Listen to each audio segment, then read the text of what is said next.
an Unspoiled Network podcast. This is Spoil Me, covering Abhorsen, Old Kingdom, Book 3, Part 3, Chapters 17 and 18. Coming home to Ancelstierre and Clore of the Mask. In these two chapters, the section that I read, according to the Kindle description, I did 50 pages, but it really didn't feel like I should stop where I stopped, and I'm mad about it. Welcome to Spoil Me.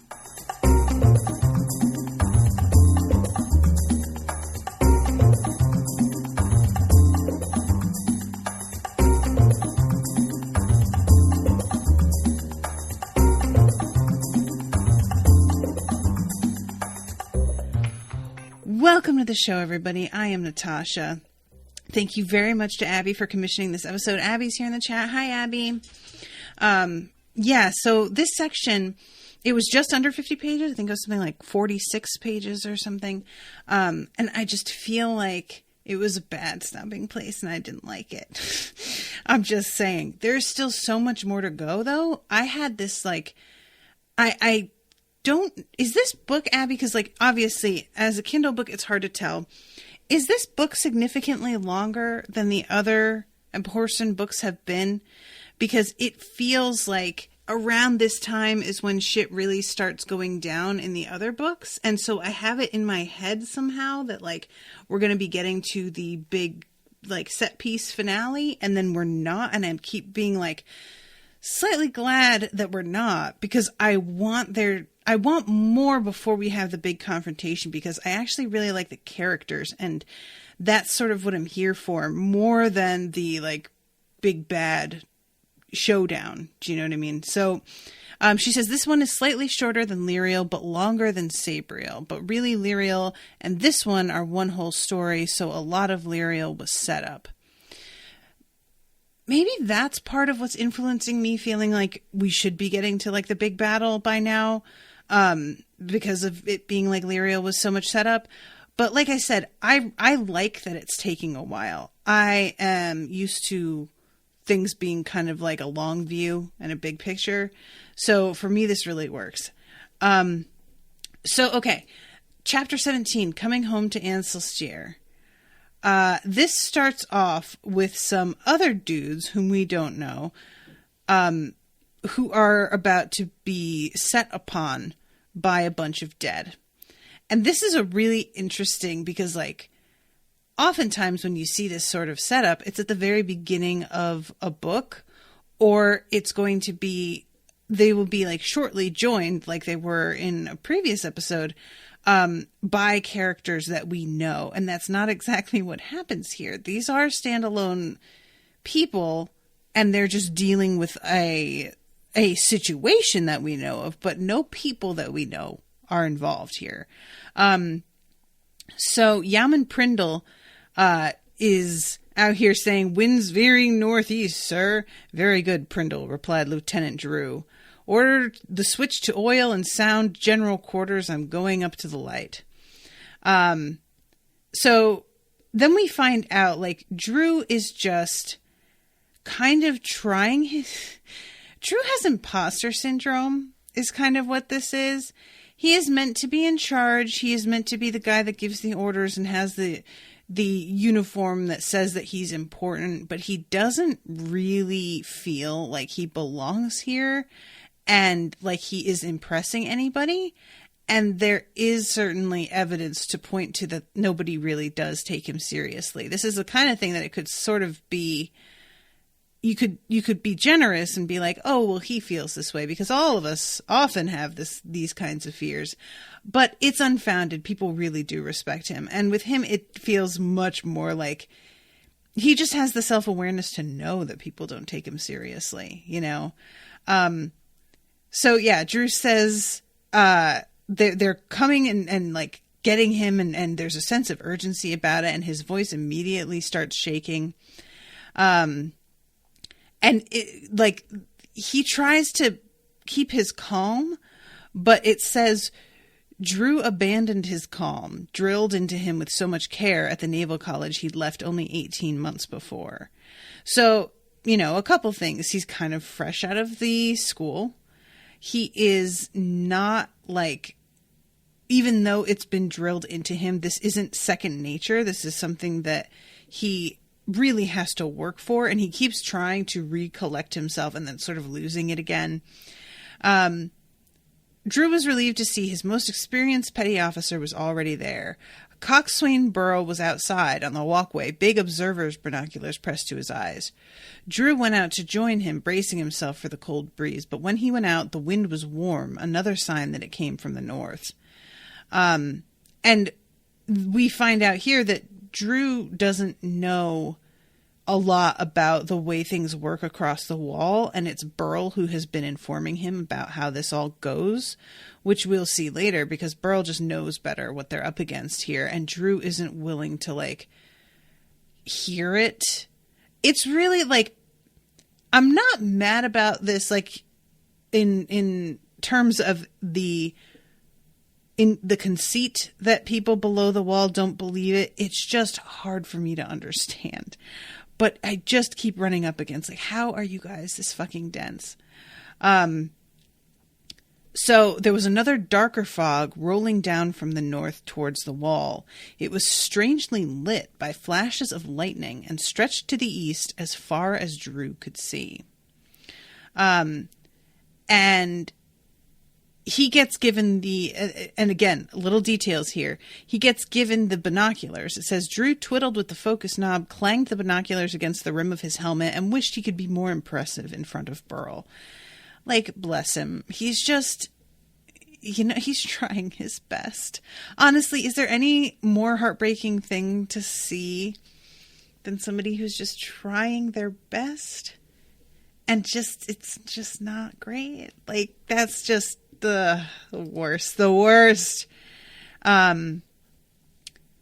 So he sees all of these shapes that come into focus, and he realizes that they are men and women and children, a lot of them dressed in blue, which is apparently, I don't really know how that works, because I'm fine with it in terms of for the story so that we know who these people are. But is this supposed to be they all come from a communist sort of country where they're given colors to wear? Everybody's got what's the word? Sort of assigned uniforms, or it's just weird to me that everybody from a certain area is all going to be wearing the same color. I don't really understand how that is. We're not talking about Hogwarts houses here. Maybe it's because all I can think about is getting clothing that is distributed by the state, and we don't know enough about that. That might be very well what's going on, but we are never told. And so it's a strange thing to continually bring up and have be sort of the way people can identify and put two and two together about what's going on. And yet we never find out exactly why this is the way that it is. He says, has Perimeter HQ been informed about these people? And Burrell says the phones will be out. Besides, those people aren't the problem. Take a look at the leading edge of that fog, sir.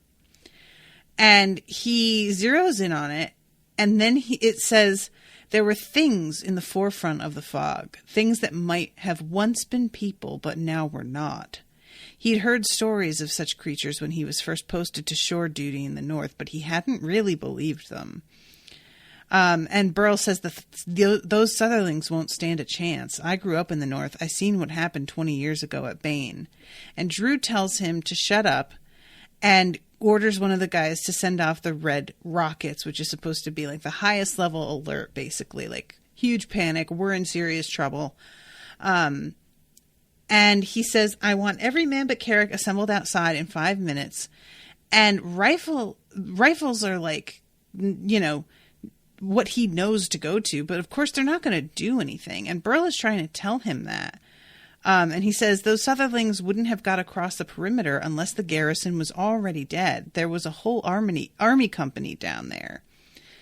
And they go back and forth here with Burrell trying to be dude, they all went down. We're not going to be able to help them. these things aren't going to be taken down with a gun. And Drew says, and this is what's so frustrating here. Again, he's doing his best. This is not a guy who's a dick. This is a guy who's genuinely not informed and doesn't want to be seen as a coward. There's a lot of pride at play here, which I can understand. And he says, whatever the army's failings, the Royal Ancelstierre Navy has never stood by while innocents die. It will not start doing so under my command. Admirable. There's nothing wrong with that sentiment, except that he's not listening to a person who knows more about this situation than him. And therein lies the problem with a lot of folks, me included. Sometimes we're just not willing to hear people who maybe are telling us, because I think that a lot of us get very defensive when somebody tries to tell us how things are. Reminds me of I don't know how many of you have been watching The Witcher, but there's a part where Yennefer is saying something and the Witcher's arguing with her, and then she is proven correct almost immediately, and she just folds her arms and looks at him and goes, please go on. Tell me how stuff works. I feel like that is how a lot of us feel sometimes, where we're just like, you're only trying to give me advice because you are smug and want to prove that you know more than me. And granted, those people are 100% out there. But I think some of us jump to that conclusion when the person really is trying to help and they are frustrated watching us fuck up on a thing that they have fucked up on already, and they would like to save us the headache of it, But it can be hard to know, especially when it's somebody that you already have a relationship with, that you're predisposed to kind of be like, yeah, you know what, fuck you. It's really easy to not give them the benefit of the doubt on that at all. So, yeah, I get it. So at this point, Burl acts like he's about to salute, and then he just basically knocks him out with a karate chop on the neck, which I don't even know how that works. This guy has to be enormous. How do you knock somebody out that way? Did he break his neck? Jesus. He says if he comes to, so I'm assuming he didn't, but when I hear about somebody getting knocked out, I'm assuming it's a blow to the head, but to the neck, that just feels so much more dangerous. Abby says, I always wonder about this, or did they just get given standard stuff when they arrived in Ancelstierre?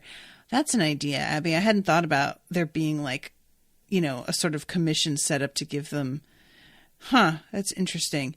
That would be a real departure because the way I had been making a lot of comparisons to our immigration issues in the United States, but we don't really give them anything. People are being held in the clothes that they came in wearing a lot of the time. Anyway, so Burl says, if he comes to, give him a cup of water and tell him I've taken command. I'm going down to prepare the defenses. Those Sutherlings came from the south, straight through the army lines, so there's something already on this side, something that fixed the soldiers good and proper, something dead, unless I miss my guess. We'll be next if they aren't here already, so get going with the bloody rockets. So we get treated to this sort of frightening auditory hint of what's going on. There's screaming coming from outside. People are beginning to shout and run, and poor Carrick is the one that has to send up these rockets, and he's a wreck right now, setting them off. This isn't something that's done routinely, so he isn't super on top of this, and his hands are shaking, and at one point there's a rope that's attached to one of them, and when it takes off, the rope slides through his hands way too fast and tears up the palms of his hands, and he is just sobbing, crying as he's setting them off. And it says he was still firing rockets when the dead hands came up through the hatch. And poor Carrick, he basically jumps off the side of this tower to get away from them, which honestly, probably the best option. And it says, for a few steps, the fog did seem to support him, and he laughed hysterically as he ran. But he was falling all the same. The dead hands watched him go, a tiny spark of life that all too soon went out. But Carrick had not died in vain. The red rockets had been observed to the south and east, and in the light room, Lieutenant Drew came to and staggered to his feet as Carrick fell. He saw the dead, and in a flash of inspiration pulled the lever that released the striker and the pressurized oil. Light flared atop the lighthouse, light magnified 1,000-fold by the best lenses ever ground by the glass masters of Corvair. The beams shone out on two sides, bracketing the dead on the balcony. They screeched and shielded their decaying eyes. Desperately, the young naval officer slammed the clockwork gear into neutral and leaned on the capstan to turn the light around.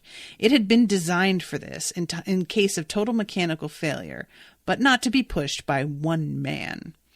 So he manages it because he's basically riding on pure adrenaline here, and it's not exactly harming them. It's not like shining sunlight on a vampire or something. It just drives them back because they hate it. And it says it drove them back, taking Carrick's way out into the fog. Unlike Carrick, the dead hands survived the fall, though their bodies were smashed. Slowly, they pulled themselves upright, and guys, this part. And on jellied, broken limbs began the long climb back up the stairs. There was life there, and they wanted the taste of it.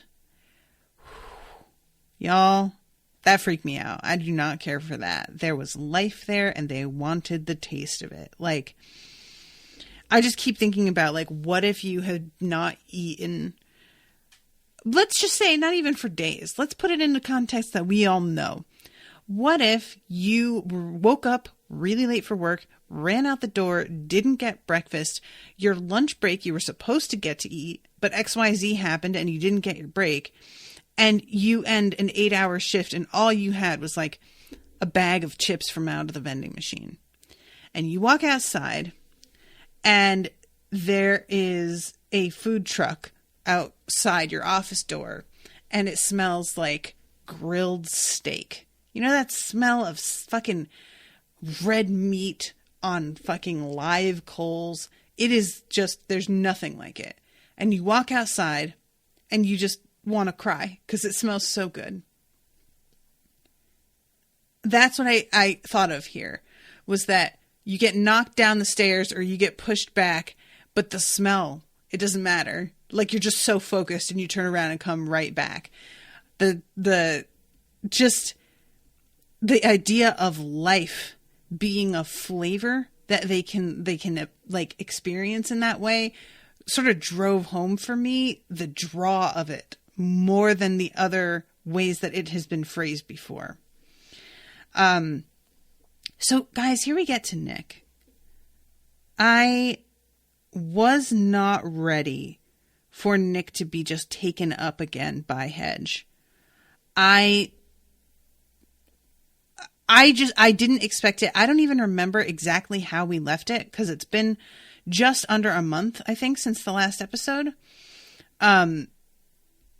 This poor kid, I said it, when I posted the link to watch this episode, I said, I'm still so worried about Nick. Why do I care so much?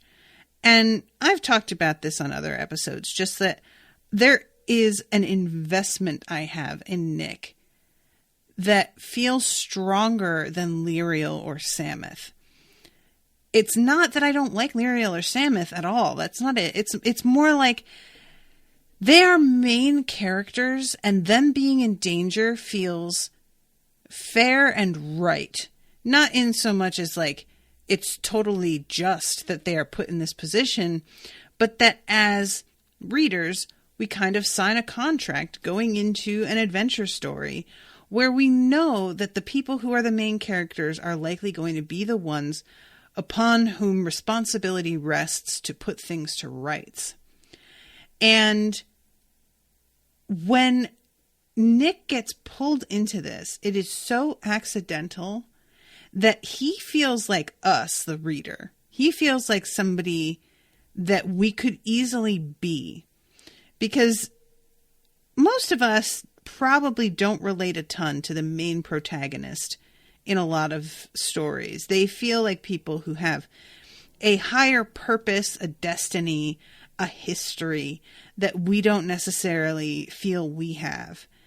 But people who are on the sidelines just trying to do their jobs and live their regular lives and get accidentally caught in the crossfire, those are folks I feel a lot of us can relate to more. So I think that's part of what it is I take what happened to Nick personally, because Nick was just the friend of the wrong person, and he got pulled into this not because he was like foolish or incautious. It's not even just that he was at the wrong place at the wrong time, which honestly, that would somehow be easier for me to bear personally.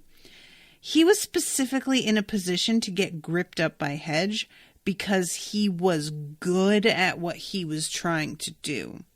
He got gripped up because he wound up ahead of everybody, while being very organized in trying to fight back against the sudden ambush that they were all under. And because he was a fast runner, I think was another thing. He kind of got out ahead of folks. This is a dude who is low-key being punished for his competence as a person. And I think I take particular offense to that. We are just so used to people who get, there are a ton of stories out there where there's just some poor asshole that believes the wrong thing, takes the wrong turn on a busy street, or he falls for the line of a supernaturally beautiful woman, or she is just minding her own business and gets attacked the way that so many women are always worried about getting attacked. And it's all just terrible things coalesce that are not their fault, but also just seem random and just it was going to happen to somebody. With Nick, it was meant for Samuth, which right there is annoying. Not that I want Samuth to go through this either. I don't want anybody, but it's annoying. And then he was in a particular position to have been targeted because he was exceptional. And that is something that we often feel is going to be what saves us. We think that the fact that we're extra good at our job, the fact that we're extra good at thinking things through, or we know how to do XYZ and are therefore indispensable, or we at least are smarter than average, and we think that we love to comfort ourselves with this thought that that's going to be the thing that makes us safe from danger. And to see this character who is specifically put in danger, and in a danger that once he's in it, there is almost nothing he can do to get out of it again. There isn't a bunch of opportunities that he just fucks up. He is under the power of a thing that is so far beyond what he is capable of fighting against that it's completely out of his control. He can do his best within the small movements he's allowed to make. And we see that here with him taking up a piece of wood that's got charter marks in it, which I don't know what that's going to look like later, what that's going to lead to. And I'm really glad that he's able to get back to his own mind enough that he kind of prepares himself to follow through on the promise that he made. But it's really scary and really realistic, I think, to see somebody be put in this position of helplessness, specifically because they were above average and smarter and more quick thinking and whatnot. It just feels really rude. And that's how the world works so much of the time. It's the sort of thing that we just don't want to admit happens on a regular basis all the time. Frequently, the people that this happens to are folks who are smarter than average, but are just stupid enough, and I say this with all the love in my heart, to not realize when they are about to get played because they really think that they're so in on this thing. And with Nick, it wasn't even that. He was really just trying to do the right thing. I hate it, guys. And I really want so badly for him to be okay. I really don't want this. I don't think he's going to be. I think Nick is going to do something at the last second because it's all he can to fuck up this plan. And what that's going to look like is him having to sacrifice himself. And I'm already super mad about it, like ahead of time. I hate it. And I want him to do that because it's at least him exerting control in some way and contributing in a way that's super valuable, hopefully. But as of right now, it's just so unfair that he has to even contemplate that. And poor Nick. I just hate it so much. So, okay. So he wakes up and he hears somebody yell, "Master, he's awake." And he immediately starts like thinking, oh my God, the hemispheres, are the hemispheres okay? Like, it isn't like he wakes up and is like, where's my friend who was trying to save me? No, sir. It is just about him like getting programmed back into the role that he is meant to play, which is making sure that these things are safe. And he hears Hedge say they're safe. And he looks up and thinks about how Hedge got taller and thinner. He says, sort of stretched out like a toffee being fought over by two children. And he had seemed to be balding before, and now he had hair. Or was it shadow curling across his forehead? So I am dying to know what the fuck is going on here with Hedge. Because, like, we know that Hedge is super powerful. I don't think I was aware that he was like, that he could transform through the course of this. I have been really operating under Hedge is just a human man who is assisting this sort of like superior being, like godlike sort of being, but evil, obviously. And now I'm like, is that true? Is he being given transformative like powers, or is this the result of his deal that he knew was coming and this is part of what he wanted? Like, is this him leveling up essentially?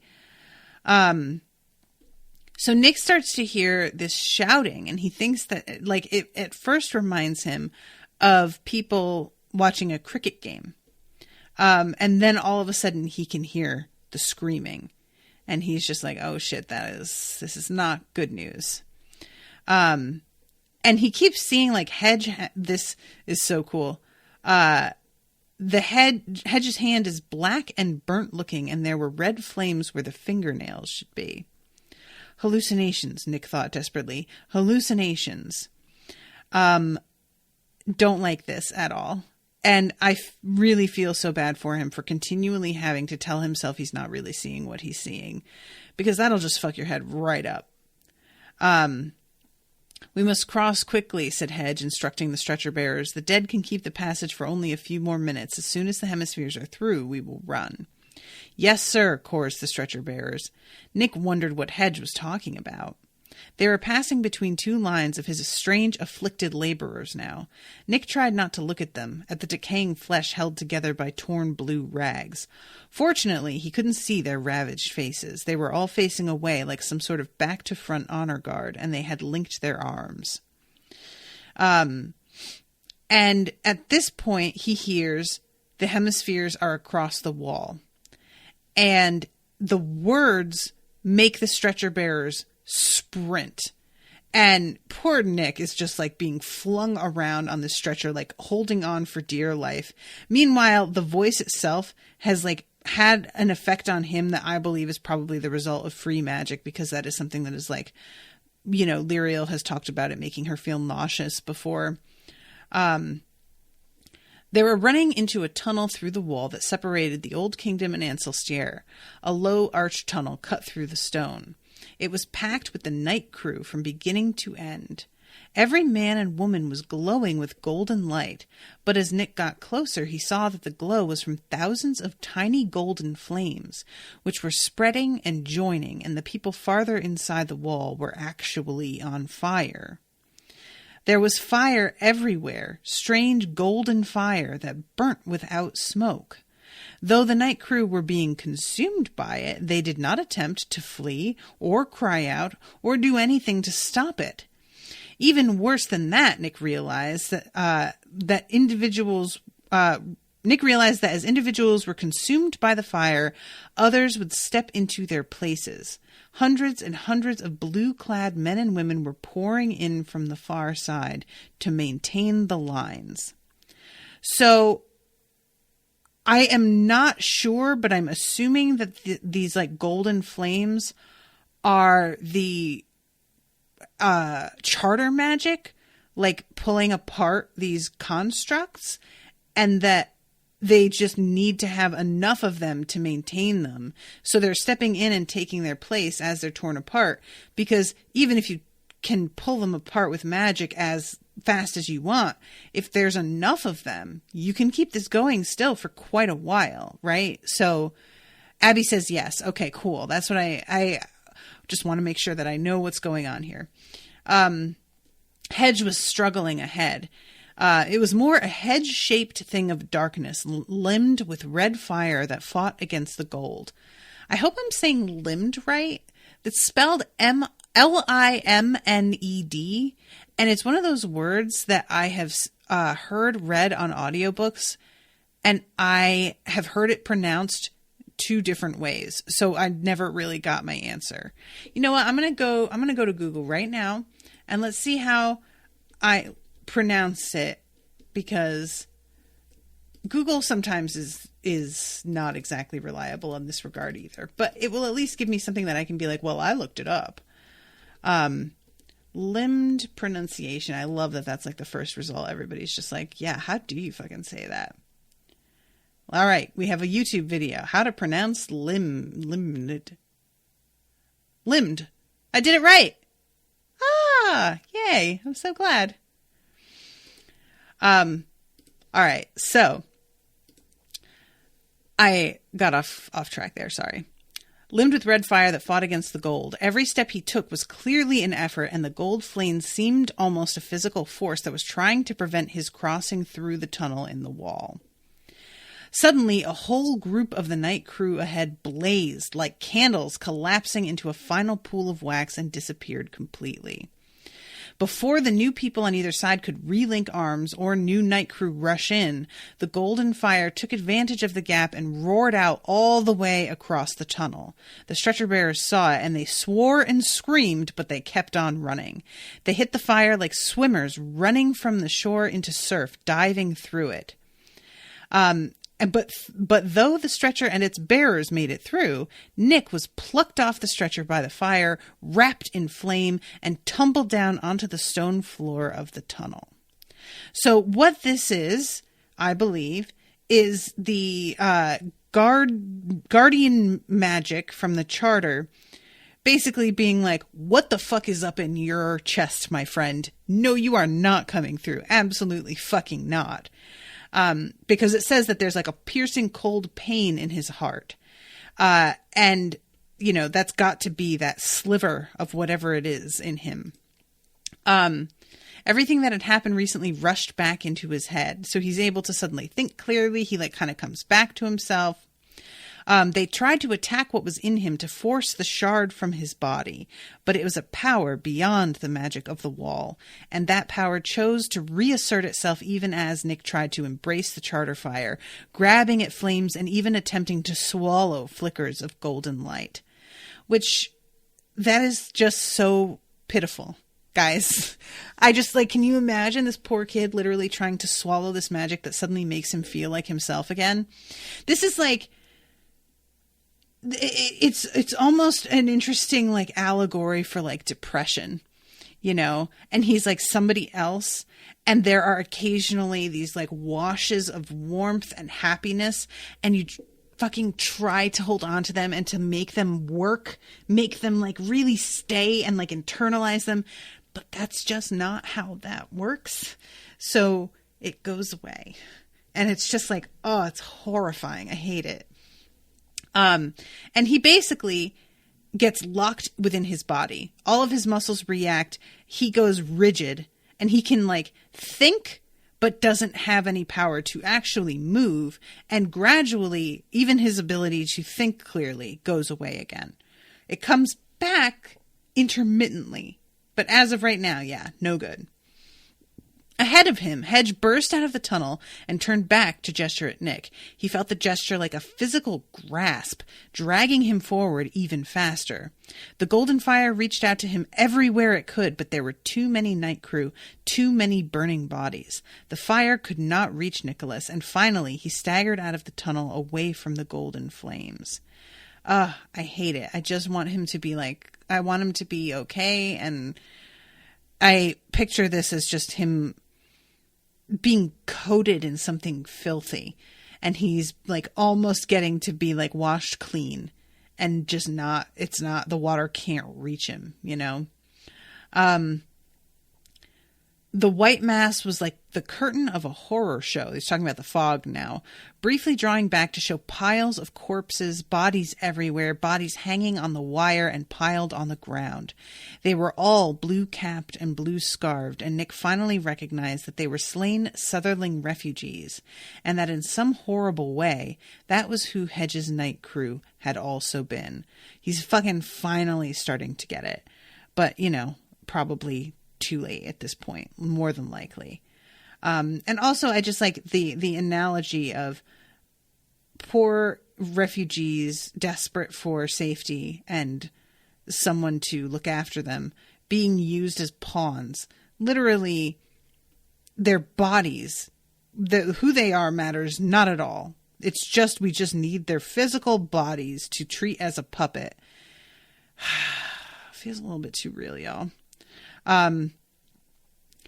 So lightning crackled above him. Nick caught a glimpse of the hemispheres a little way ahead. He couldn't remember anything between talking to Lyriel in the reed boat and his awakening just before crossing the wall. Yeah, so he doesn't know what the fuck is going on, which is part of what's so, like, there had been an illusion before that Hedge was like his servant, that Hedge was the one that was sort of taking orders from Nick. And he can't even have that anymore because all of this shit now is happening without him knowing anything about it. So Hedge finally, like, him and Nick are able to take a moment, and Hedge says something about how soon Master will be free. And Nick feels his head nodding very enthusiastically and him smiling like excitedly, and he's horrified by this. And he starts to say no. And Hedge can tell that that's actually Nick talking. And he starts smiling and is like, oh, don't worry about it. You're going to be done soon. I know that you weren't like, you were an imperfect host, is what he calls him. He says, though your uncle and father have proved to be more helpful than even I could have hoped, albeit unwillingly. Yeah, we wind up finding out later that, like, they have made it possible for pretty much all of this to happen. And I really, like, I don't want to hold them responsible because he says specifically, albeit unwillingly. But part of me is like, yeah, but y'all were, like, I think, buying into some sort of shitty alternative idea of what was happening here that I have a theory was probably also awful. And you guys are maybe just like bad people. I don't know that, but I have this like feeling that these are not innocent men who helped Hedge out here. He just promised them something particularly gross, you know? So the hemispheres must be joined soon, soon. Nick watched dully as Hedge walked away. No independent thought was left to him. And that, when it says that, no independent thought was left to him, I fucking was like so bummed out. I should have like managed to notice that there was still a couple of pages left here in this section. But when I read that, I thought that was the author just being like, it's all over now. Nick's taken over completely and he's not coming back. And I was like, fuck no. But he does have a little moment. There is a piece of debris, a fragment of wood from one of the smashed wind flutes, which were the things that were hung around the wall, like as part of the magic to keep away dead things. And even though it's broken, the charter marks are still in the wood, and it's still infused with this warm, healthy magic. And when he touches it, he can feel himself coming back, but he doesn't have control over his body still. So he tries really hard to grab it or roll over onto it. He succeeded for a few seconds, but even his left hand was no longer his to command. His fingers opened and the piece of the wind flute fell on the stretcher between Nick's left arm and his body, not quite touching on either side. And that is the fucking end of the section from his point of view. And I am just really hopeful that because it's between his arm and his body, if he gets any movement back, he'll be able to clamp down on it. But, I don't know. We'll see. Abbey says, God, poor Nick, you have to hope that if he survives, he won't remember everything. Yeah, that's the other thing. We know that he was under the influence of a literal piece of an object that is strong enough to contain what's essentially seeming like a force of nature. So Nick is not to be held responsible for practically anything. But if you were able to remember it all, I don't feel like it would be possible to not blame yourself. You would have to feel like this was somehow your responsibility. Even if everybody in the world is telling you, we know that it wasn't you, I just don't see being able to distance yourself from that enough. So Hedge did not walk far from Nicholas, and he's at this point walking away. He had crossed the wall 3 times that day. He would never need to cross again, he knew, for the wall would be one of the first things his master would destroy. And I am just like, what does that look like? Do not care for this. So he pulls out all of the bells. He pulls out 2 bells. Mosrael to wake the spirits who slumbered in no man's land, now freed from the change of the hated Abhorsen's wind toys. He would use Mosrael to rouse as many as possible, though use of that bell would send him far into death himself. Then he would come back through the gates and precincts, using Sereneth to drive any other spirit he could find into life. There would be plenty of bodies for all. But he starts to sense something, and then he turns around, and here is Clore.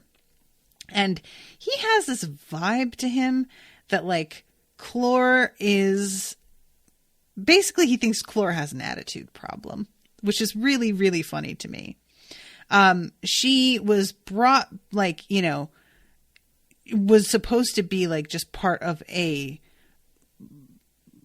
was supposed to be a puppet like everybody else. But it says she was one of the greater dead now. In life, she had come under the sway of the destroyer, but in death, she was somewhat beyond that control. Hedge had to force her obedience by other means, and as always with a necromancer's control over such a spirit, the obedience could be tenuous, which is really, really fun. I don't know why I love this so much, except for the fact that Clore is somebody whose name people have known, people had heard of her when she was mentioned earlier in the book. And there is something about her also being a woman and just being yeah, I know, I'm undead and, whatever, but also kind of fuck you. And I really hope that she fucks this shit up a little bit. So yeah, this is when she's letting him know that there are all of these people coming. And she throws this dude at Hedge and is this is yours, or so he says, and walks away. And it turns out that he is Coralini's assistant. I brought you a treaty letter with permission to cross the wall, which at this point is just hilarious. And it turns out that he was working with Hedge to kill the king and queen, and they still think those two are dead.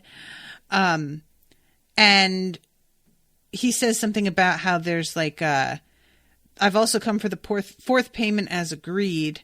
Our people will open the gates at dawn as instructed. The handbills have been printed with translations. They will believe the promises, I'm sure.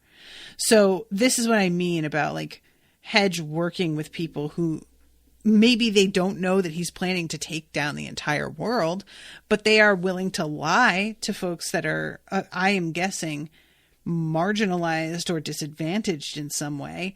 And you know what? Fuck those guys. That's what happens when you decide to just screw people over.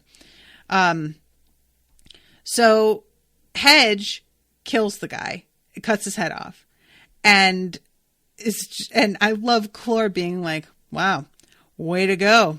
Useless body that you can't even like resurrect. Fuck you. Which I just bless you, Clore. I love you so much. And when he yells at her, she just sort of laughs and it's like, fuck, bye. So then he begins to use his bells, and then we move on to chapter 18, and Lyriel wakes up and she is in a truck that has stopped. They were still traveling. I'm trying to get to that spot. She still had her cold. At least it was no worse, though the Ancelstierre in spring had yet to fully flower and winter had not given up its grip on nighttime temperatures. So it turns out that the trucks have stalled out. They are not where they are supposed to be. It's the wind coming down from the north that is carrying too much magic and just fucks with everything. So I am running out of time. I only have 15 minutes left. She can hear this booming noise. They don't know exactly what's going on yet. And somebody tells them that this is artillery. And the major says, you can't hear any shells exploding, can you? So all they're doing is lobbing what might as well be big rocks over. And even a direct hit with an unexploded shell won't do anything to the dead. It'll just be a big mess.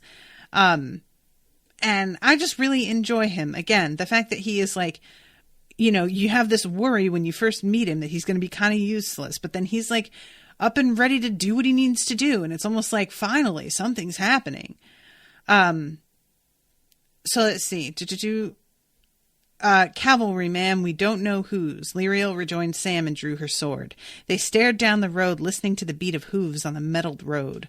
The dog stared too, but Mogget played with the mouse he'd caught. And there's this long description of Mogget fucking around with this mouse and letting it escape and grabbing it back.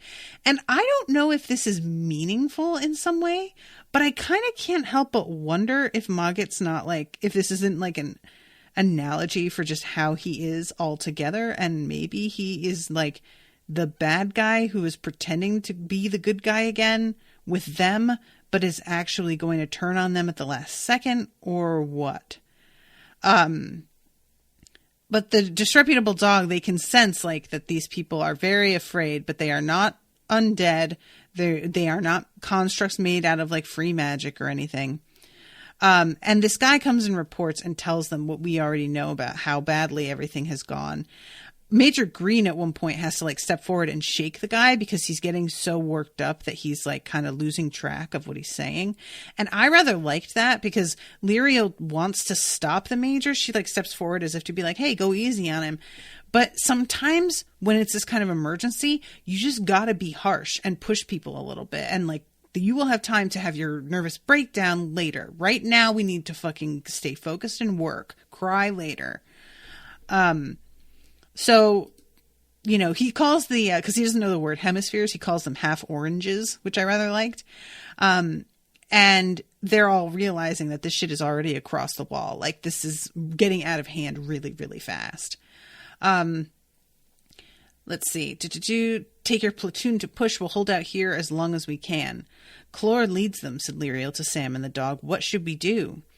We cannot reach the lightning farm before Hedge on foot, said Sam quickly. We could take that man's horse, but only the two of us could ride. And Mogget's like, that horse is dead. Like, that it couldn't hold two people even if it wanted, and look at it. It definitely doesn't want.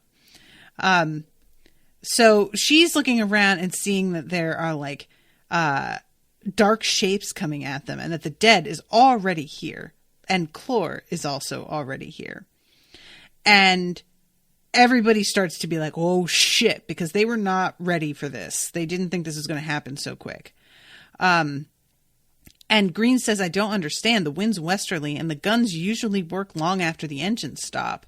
And Sam says the hemispheres, they're sources of free magic and we're close to them. Hedge has probably also worked the wind. We might as well be an old kingdom as far as your technology goes. Which I am just like, that is unfair. That didn't even occur to me. Like, not that the new technology has been effective really in the first place, like, but at least there's a feeling of familiarity and a sense of like, well, maybe they can do something that he wouldn't expect. But the fact that it's not just that the hemisphere has this like free magic effect, but that he can like change the wind direction to blow, to make it even more like, that's just really annoying. So this is when Lyriel realizes that she's going to need to fucking deal with Clore. And we have Major Green that's like getting all of the archers ready. They have their arrows knocked, but they don't draw them. And the dog says something about how they've all stopped. And they're all like, what is she waiting for? Is she trying to like get people into position? And Sam says, I think she's waiting for the second lot of dead. And he says close to 1,000, I'd say. And that fucking Green, when he's just like, Sergeant, take that man's name. I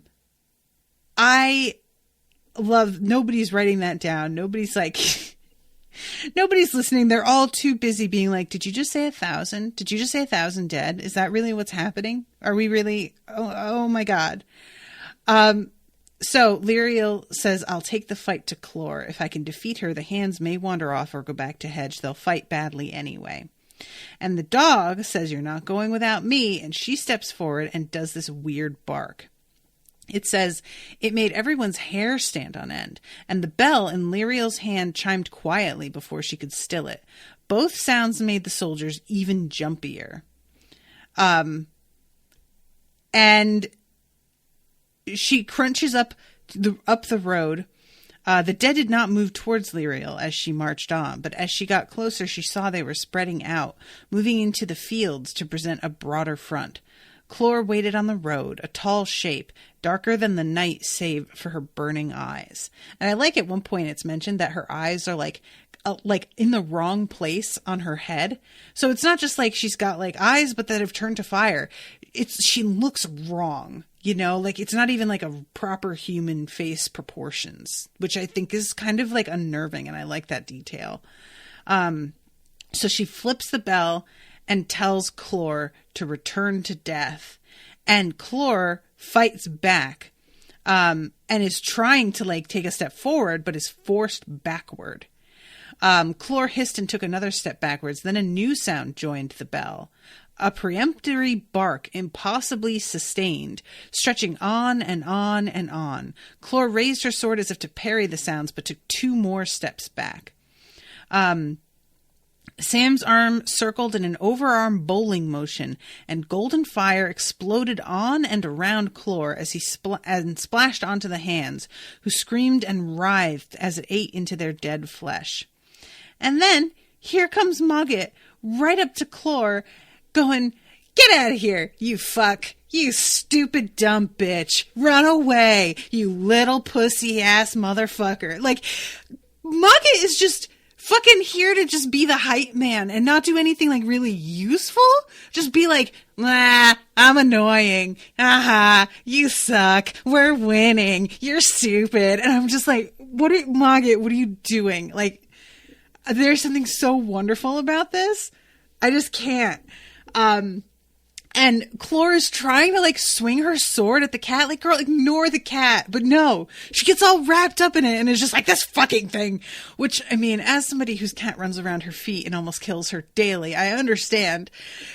Transforming as she leapt, she became a great raven-shaped cloud of darkness that sped across the fields to the north to the wall in safety, pursued by the sound of Sereneth and the bark of the dog. And that's where I had to stop. Guys, that's really not nice. I don't like it.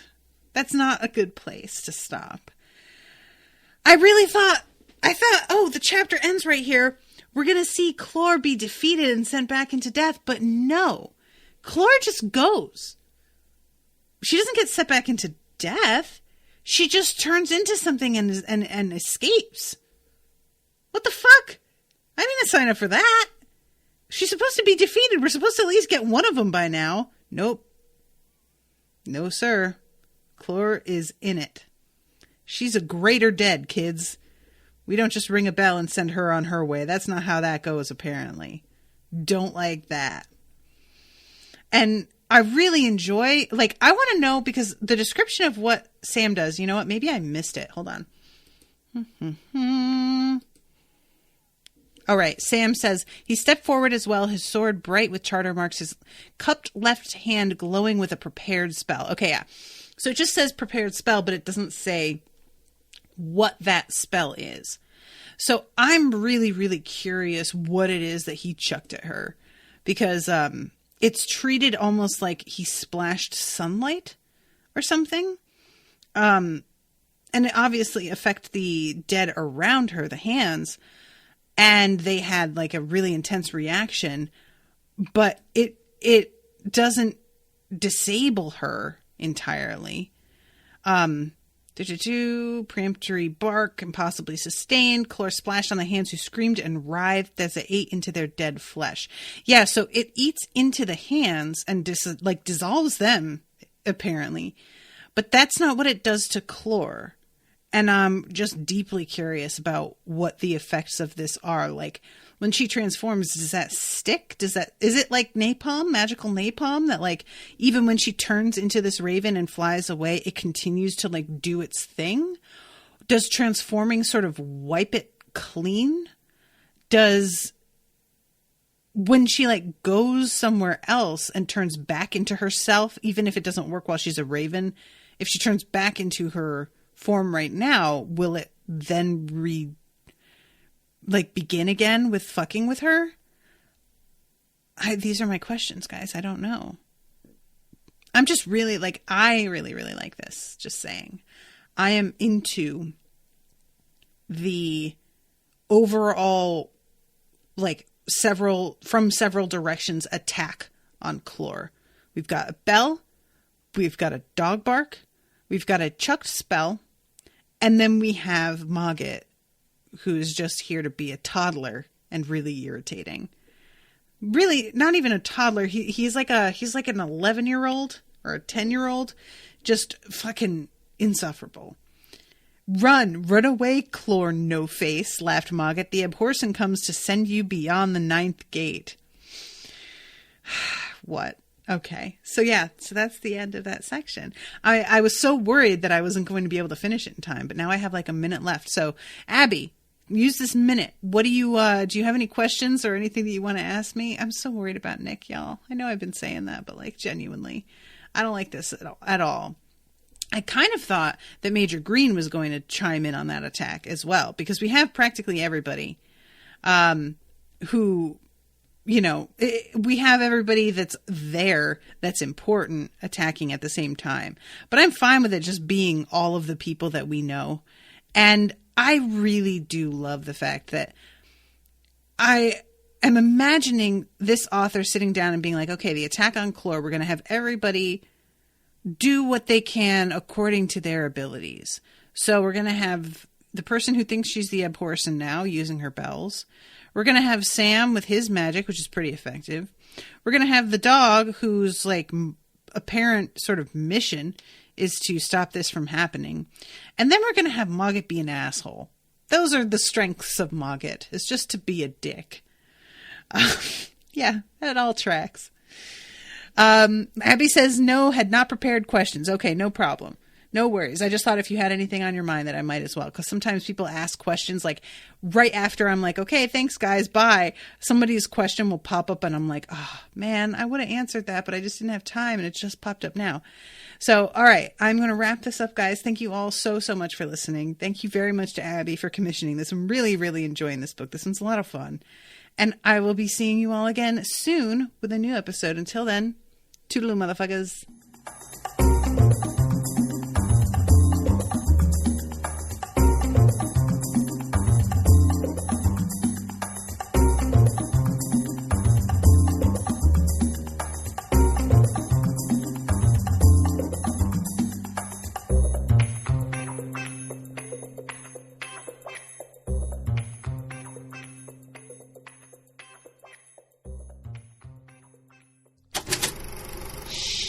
That was an Unspoiled Network podcast.